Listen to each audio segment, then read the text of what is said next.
Bien, alors bonsoir tout le monde et mes voeux pour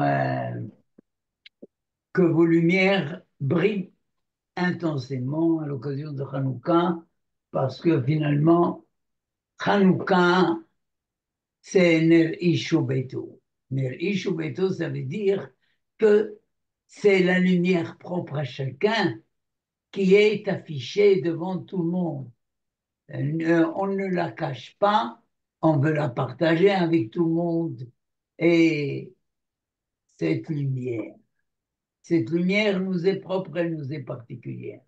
Je m'explique. Ce qui est important dans cette fête de Hanouka, qui, elle, s'inscrit dans une tranche d'histoire qui initie les temps messianiques, c'est que le monde continue à vivre normalement, il n'y a rien de particulier, exception faite de la récitation du Hallel, de la récitation des louanges, de l'expression de gratitude, Toda, et de l'affirmation du nom divin. Oui, quand nous sommes sortis d'Égypte, on rend grâce à l'Éternel,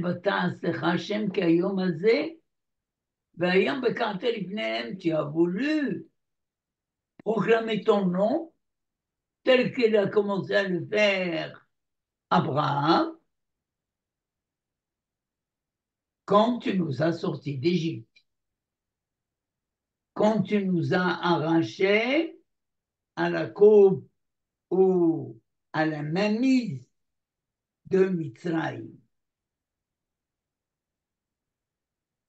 ou de Ishmaël. Et nous avons été dignes à ce moment-là de recevoir la Torah. À Hanouka,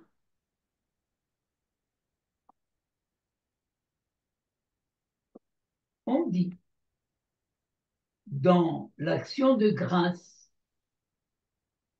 que après avoir purifié le sanctuaire de toutes les, disons, aujourd'hui, les scories de pensée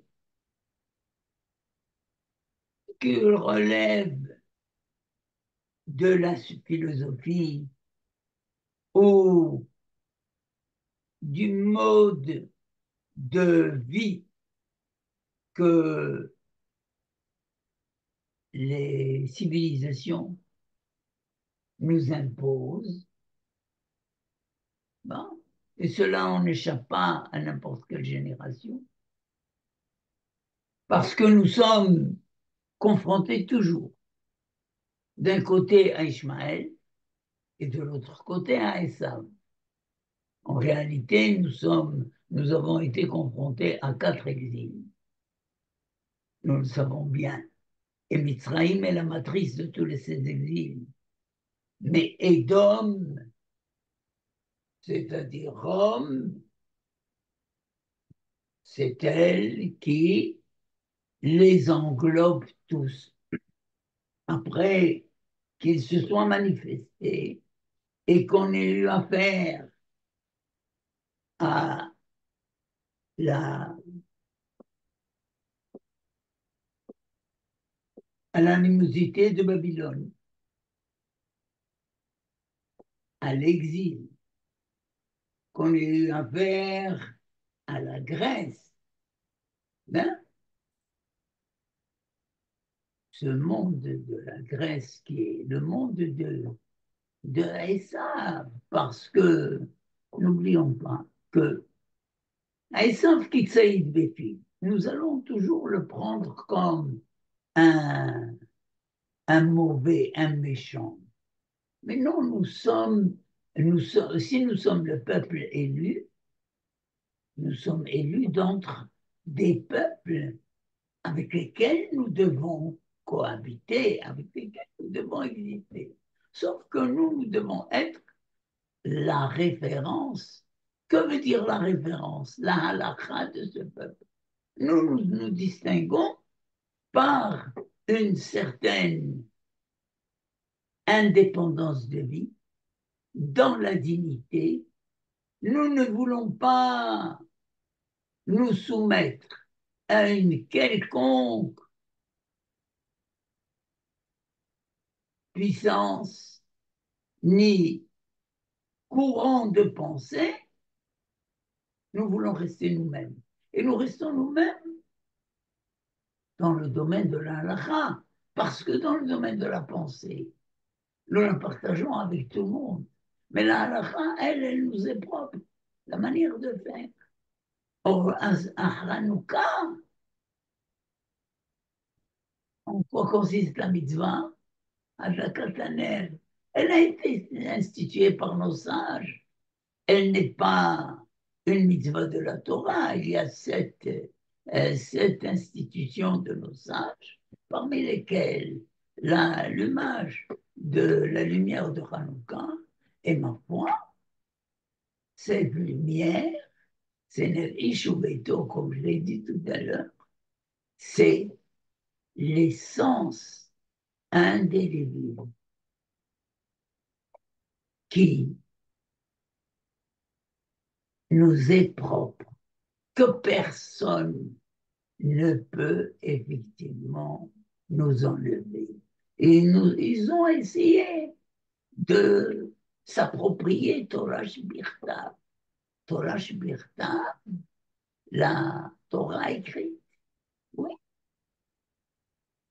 nous savons très bien, de par ces traductions, il y a certaines religions qui l'ont adopté.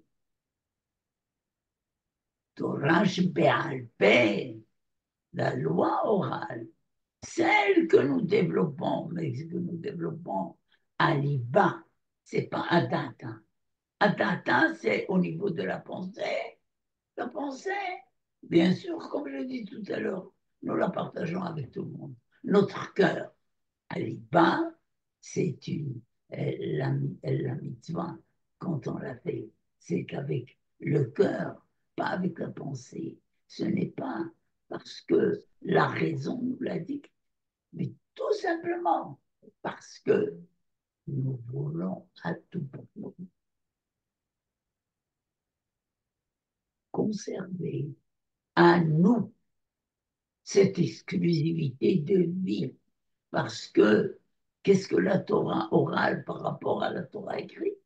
La Torah orale, c'est celle que nous avons développée, celle qui suscite effectivement des controverses, des discussions, des contestations. Et nous devons soutirer de là le mode de vie qui nous est propre, inaliénable. Alors, c'est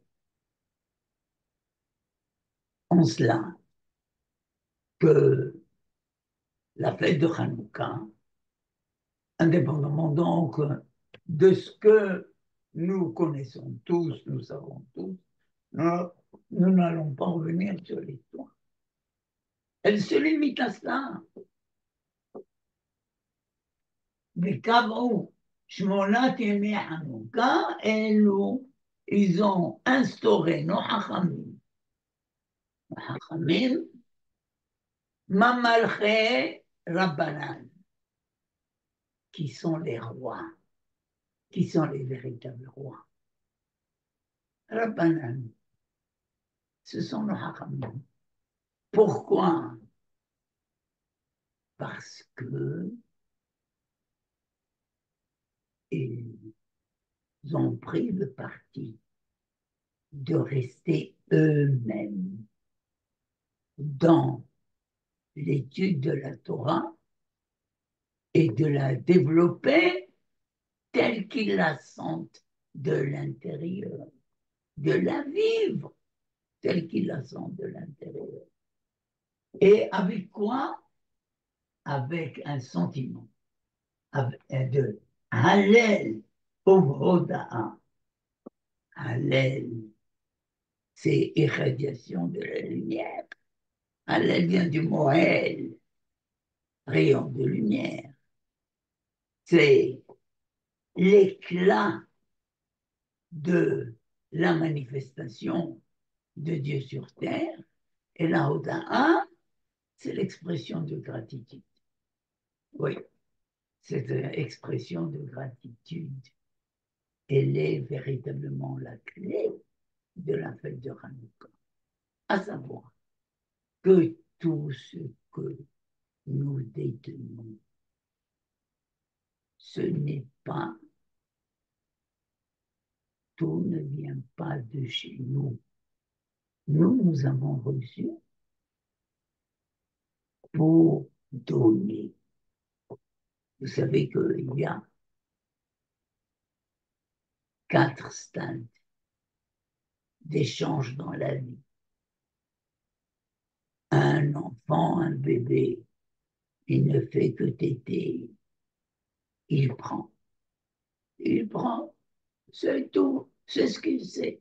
Et quand on ne lui donne pas, il pleure.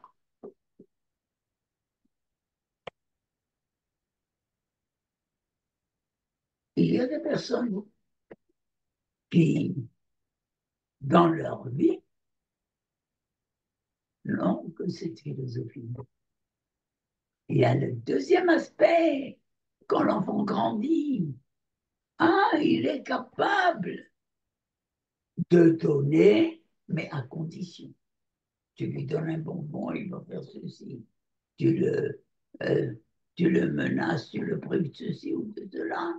Alors il va accepter de te donner quelque chose en échange.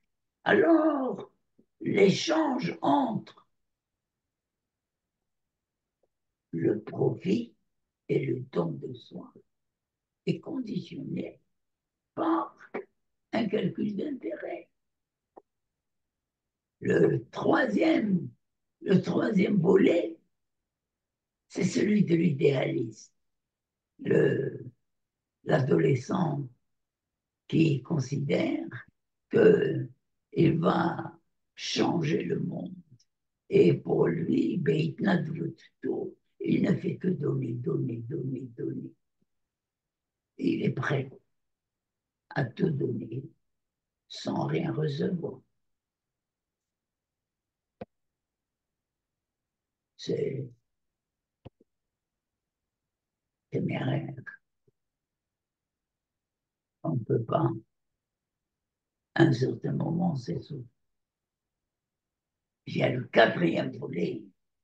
Le quatrième volet, c'est être mécabel, recevoir pour pouvoir transmettre, pour pouvoir donner. Et ça, en somme, c'est comme cela que le peuple juif entend sa vie spirituelle, à savoir, il a reçu la Torah, mais il ne va pas la garder exclusivement, jalousement pour lui, égoïstement pour lui. Il va pouvoir la partager avec tout le monde.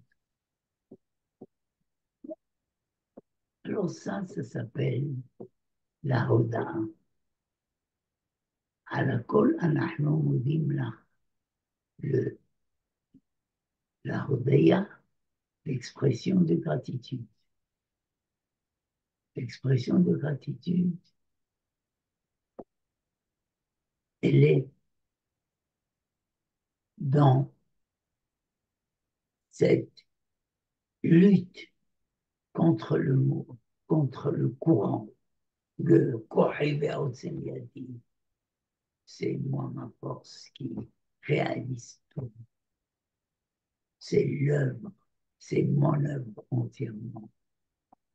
Et selon Hachamim, on appelait ces tendances Haspanim. Haspanim, c'est une arrogance, une attitude arrogante, un comportement défiant.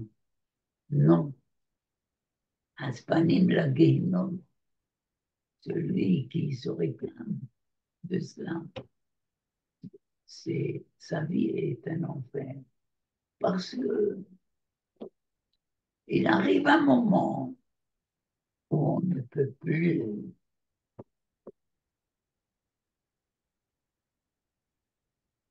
se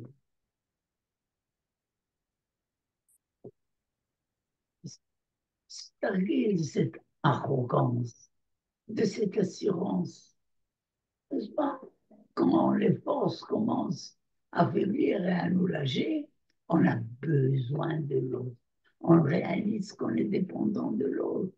Alors, et quand on réalise qu'on est dépendant de l'autre, quelle est l'expression de bien qui vient? Toda, la gratitude. Bochet pani.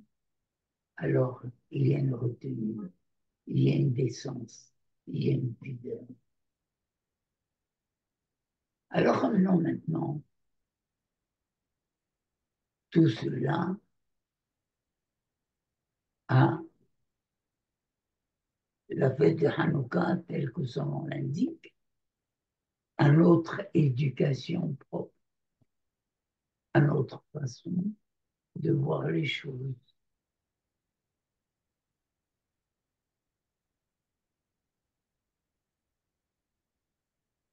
Bien,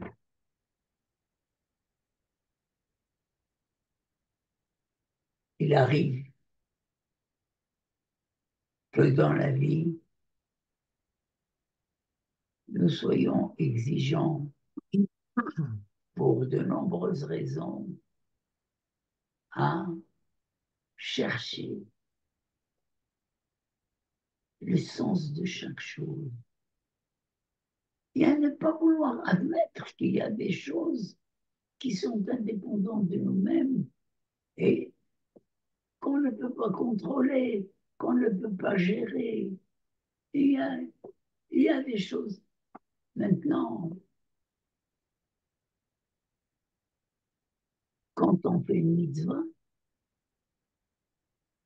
c'est cet apprentissage.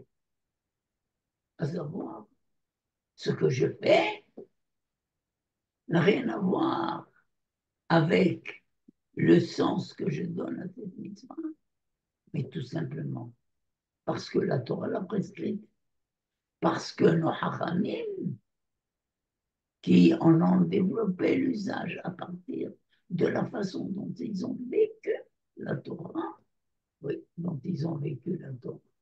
Parce que bien souvent, malheureusement, on a étudié la Torah, on a appris la Torah, mais on ne l'a pas vécu, on ne l'a pas senti. Elle ne brûle pas de l'intérieur, elle ne nous prend pas, elle est un vêtement.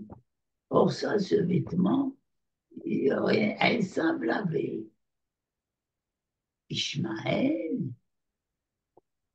aussi, parce que ils ont tout de même,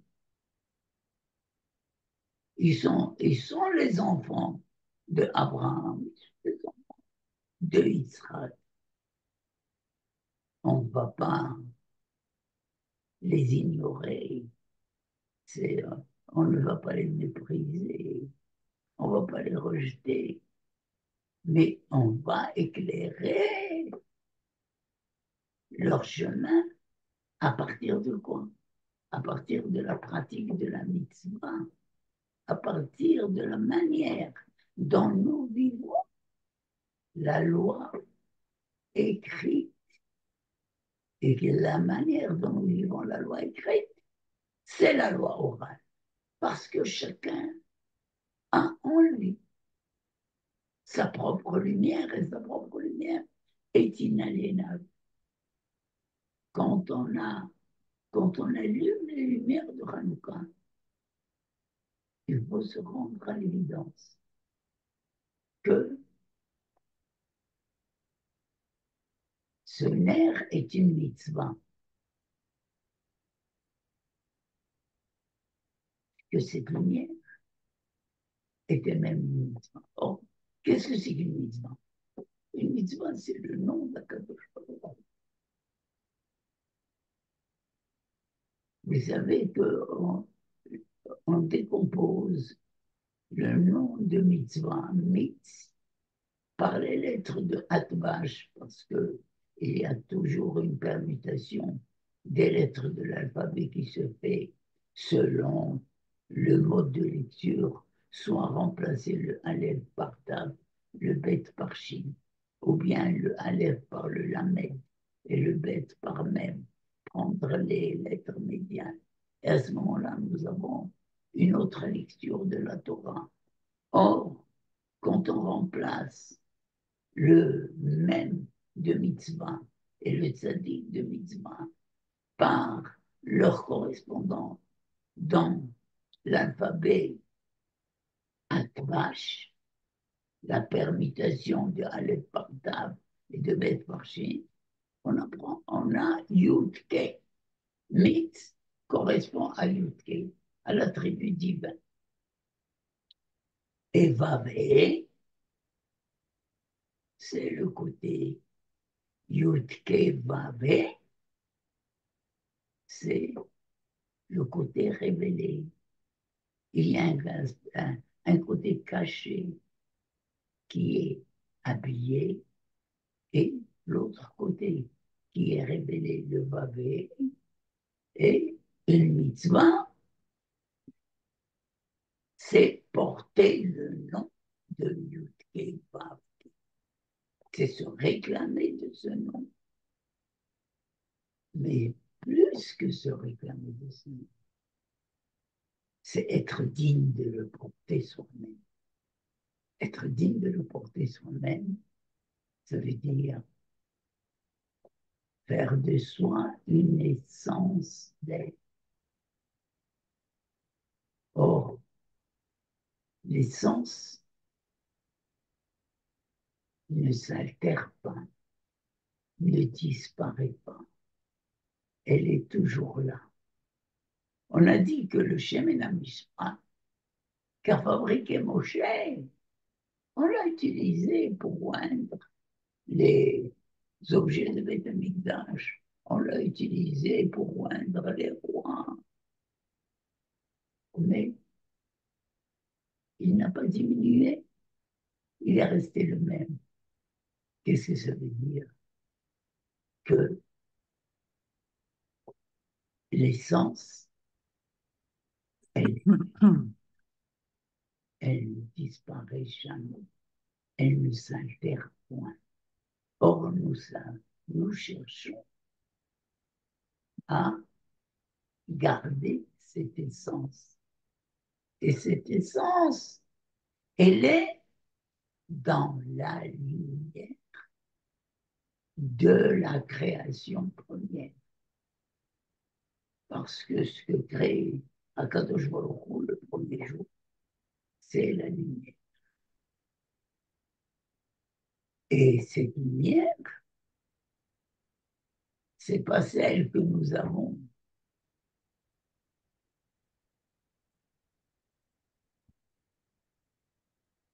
Cette lumière qui pouvait effectivement éclairer le monde et transpercer les écrans d'une extrémité à l'autre de l'univers. Akadosh Baruch Hu l'a gardé pour les tzadikim, il l'a gardé pour les justes, les Hatidlavot de l'avenir, pour l'avenir.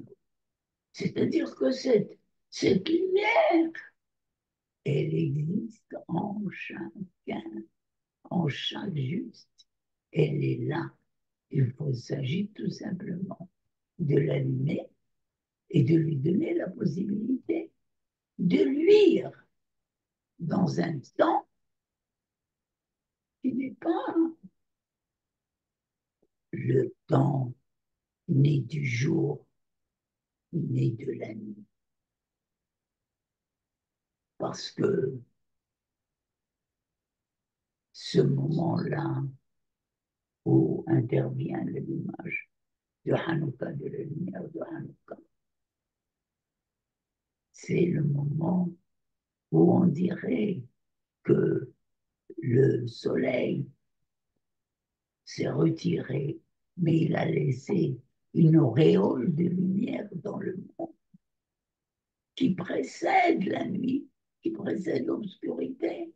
Or, c'est dans cette auréole de lumière que nous allumons notre propre lumière, et comme si on épousait par là ce geste divin qui, lui,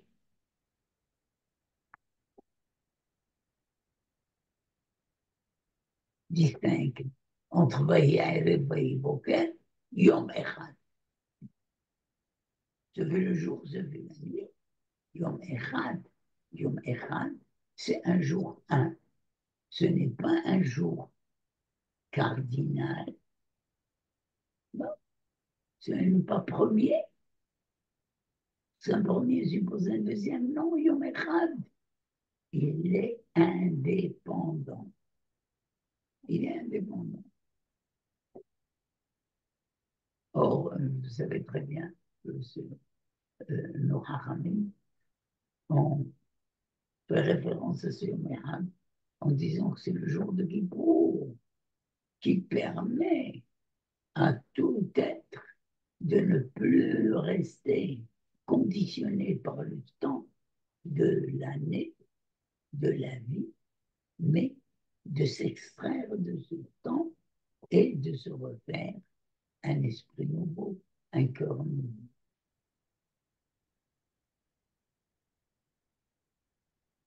C'est ce mouvement de Hanouka, ce mouvement de lumière, qui suit à l'extinction de la prophétie dans le monde juif. Akadosh Baruch Hu ne nous parle plus. Il n'y a plus de livret Torah. À Purim, il y a encore la Megillah.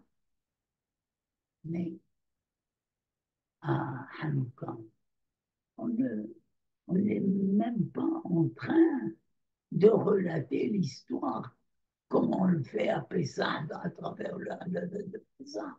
Non, Akadosh Baruch Hu s'est retiré. Vous vous rappelez de ce commentaire, Mikamocha Ba'elim Hashem, qui est comme toi, Ba'elim, parmi les divinités Hashem, parmi les puissants éternels. Mais comment on peut établir une comparaison pareille? Non, le Hachamim dit, le Hachamim ont dit, c'est pas comme ça qu'il faut lire. Mikamocha Ba'elim Hashem. Il faut lire Mikamocha Ba'elim, qui est comme toi quand il fait la sourde oreille, quand il ne se manifeste plus, quand il nous laisse à nous le soin de gérer son univers. Et effectivement, le récit de Hanouka, l'Onikanikate, il n'est pas écrit. Il y a un livre de Rajmoulaïm, mais qui est extérieur au canon biblique. Non, l'Onikanikate, il n'y a plus ce qui sont Mamalché, Rabbanan, qui sont ceux qui portent ces dignités d'Akadosh Baruch Hu, Kol Lirboli Berati. Quels sont ces dignitaires du nom divin qui portent le kavod de l'Éternel? Et ça, c'est l'élément important, le kavod. C'est pas, c'est pas rien, la dignité de hein, qui les porte. Mamaré, Rabbanan, en principe, ça relève de la royauté. Tu dis Hod Malchut, la majesté. Mais le Hod Malchut, ce n'est pas une serara, ce n'est pas quelque chose que tu traînes de père en fils comme une dynastie. Non, c'est à toi.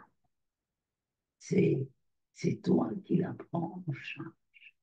Tu es Melech à partir du moment où la Torah que tu portes, elle n'est plus la proie de tous ceux qui cherchent à te détruire, à t'annihiler, à te contester.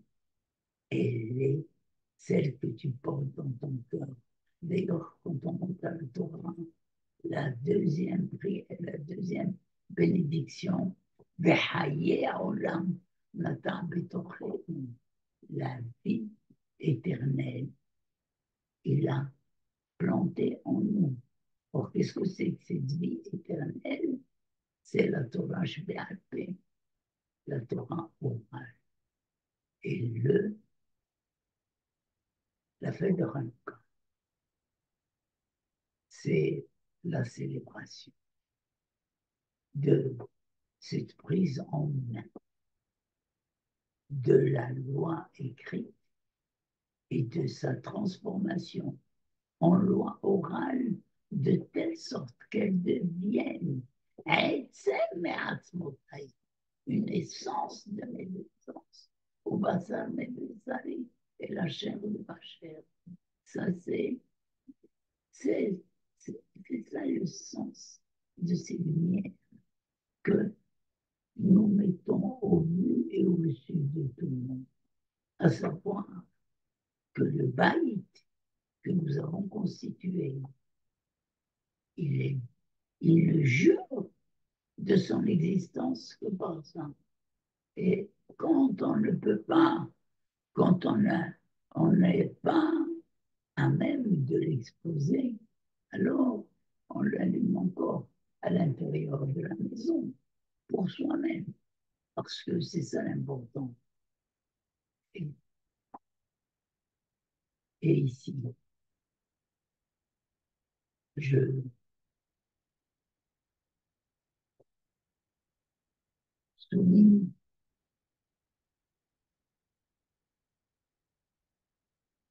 Bemodé les Shimra Hagadol Sela. Et nous allons rendre grâce à ton nom pour toujours, pour l'éternité. Nous savions que si tous les sacrifices devaient disparaître, il ne subsisterait que Korban Toda, que le sacrifice de gratitude, d'action de grâce. Si toutes les prières venaient à disparaître, on garderait tout de même dans toutes les prières celle de la Hodaya. Vous savez que dans le Shmoneh Esrei, dans la prière de Shmoneh Esrei, celle que nous faisons dans euh, dans l'intimité avec Akadosh Baruch Hu, il y a la Hoda. On finit, euh, Bianenu Vivareku, Atov Shimcha Ulchana Eleodot, Modim Anachnu La. Nous, euh, nous te rendons grâce. Il en est de même dans le cas d'Amazon. La seule prescription, la seule bénédiction qui soit prescrite, par la Torah, ועל הכל אנחנו, tout nous te rendons grâce. C'est donner la main. Toda vient du mot yad, c'est prêter la main à l'autre. Prêter la main à Kadosh Baruch Hu, dire que j'ai plus besoin de toi que tu n'as besoin. Et par conséquent, il y a une solidarité affirmée avec tout le monde, même s'ils sont dans les ténèbres de la nuit, cette essence inaliénable que nous avons conservée parce que Akadosh Baruch Hu tient aussi à son nom quand nous tenons à notre nom. Oui, les Ma'an Shimcha pour ton nom. Ah oui, quand Moshe veut défendre le peuple, il dit attention, il ne faut pas que tu brûles ton nom. Il ne faudrait pas qu'il soit contesté. Il faut que, puisque tout ce que tu as créé, les rebondis pour ta dignité que là, tu l'as créé et ça t'est pas facile, eh bien, continue. Donc, ce n'est pas un hasard que nous ayons à célébrer la fête de Hanouka au moment où nous sommes en train de nous pencher sur la paracha de Ishmaël chez Abraham, la paracha de Esav chez Yitzhak, la paracha des enfants de Yaakov avec Yosef. Oui, parce que il y a là véritablement une, une progression. L'animosité de Ishmaël et de Yitzhak va réapparaître sous une autre forme chez Esav. Mais ce qui est le plus dangereux, c'est qu'elle apparaisse dans la, la famille de Yaakov et que là, les enfants ne retrouvent pas, or n'oublions pas que ces enfants sont issus de 4 matrices, hein, 4 matrices, et nous avons les 4 matrices d'exil, etc. Ces 4 matrices ne sont pas des matrices juives, ce sont des matrices étrangères. Mais Rivka vient de Aramie, mais nous sommes, nous avons enfin réalisé la, l'unité de la famille, l'unité du peuple juif, uniquement par le biais de l'exil, par le biais de la famille, par le biais de cette descente en Égypte. Et ça, le shalom dépend, que nous le voulions ou pas, de cela à l'intérieur de nos familles. Le rayonnement peut se faire à l'extérieur parce que le Ishmaël, le Esav, comme le Amalek nous habite d'une manière ou d'une autre. Nous, euh, aujourd'hui, c'est facile de euh, euh, de le percevoir. Et lorsque nous arrivons effectivement à nous-mêmes à rester avec cette lumière de Hanouka, de ce Hinour, à la porte de nos maisons, à nos fenêtres, dans, un, euh, dans, une, dans une volonté d'échange avec le monde extérieur qui nous agresse à tout point de vue. Mais cette agressivité, elle peut franchir le seuil de la porte. Mais le seuil de la porte, on a effectivement mis cette essence de la lumière et dans le Haramim on dit לעולם ייכנס אדם בחיתו ויצא בחיתו. À tout jamais, l'homme doit entrer chez lui quand il y a de la lumière. Il doit sortir de chez lui quand il y a de la lumière. Et ça c'est Yamim Tovim. Ce sont les mots en tout lui de cette lumière propre, hein, et, je dirais, inaliénable que, que chacun a en soi. Elle n'a pas la même intensité, mais elle est là. Voilà, sur ce, Merci beaucoup, Rav Ben Ezri. J'ai une petite question. C'est un petit peu en dehors, enfin, c'est dans le thème de Hanouka, mais un peu en dehors du propos que vous avez tenu. Le livre de Maccabim, Aleph Maccabim Beit,